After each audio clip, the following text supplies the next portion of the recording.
Zina, l'orpheline. N'oubliez pas de partager. Dans le village de Kombo, on racontait qu'il ne fallait jamais mépriser les enfants silencieux. Zina, elle, était l'exemple vivant de ce proverbe. Orpheline dès l'âge de 7 ans, elle fut confiée à sa tante, la deuxième épouse de son père, qu'on appelait simplement la marâtre. Et dès la mort de l'homme, Zina cessa d'être une enfant. Elle devint servante. Chaque jour, c'était elle qui balayait la cour, pilait le mil, allait puiser l'eau du fleuve à l'aube, pendant que les enfants de la marâtre dormaient encore.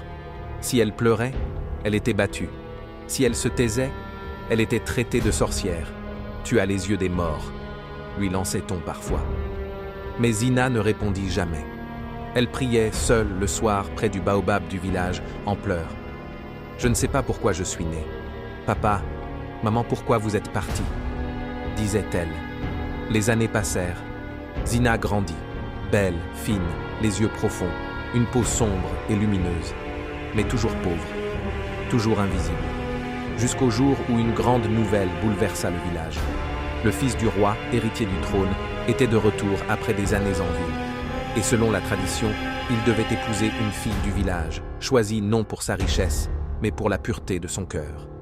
Les sages décidèrent d'organiser une cérémonie secrète, une épreuve spirituelle, dans la forêt sacrée. Les jeunes filles y entrèrent avec leurs parures. Zina, elle, n'avait qu'un pagne propre et une calebasse vide. Mais c'est elle que les ancêtres ont désignée. Le village était sous le choc. La marâtre s'évanouit de rage. Zina, elle, fut emmenée au palais, lavée, habillée, honorée.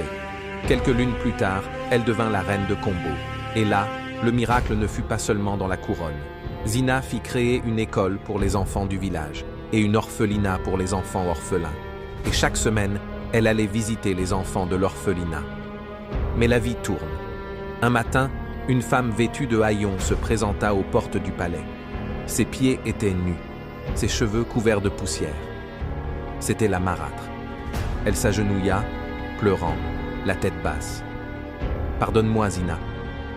Je ne savais pas ce que je faisais. » Zina ne répondit pas tout de suite.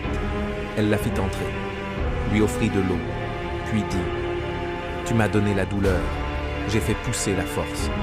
Tu m'as montré la haine, j'ai appris l'amour. Aujourd'hui, je te pardonne.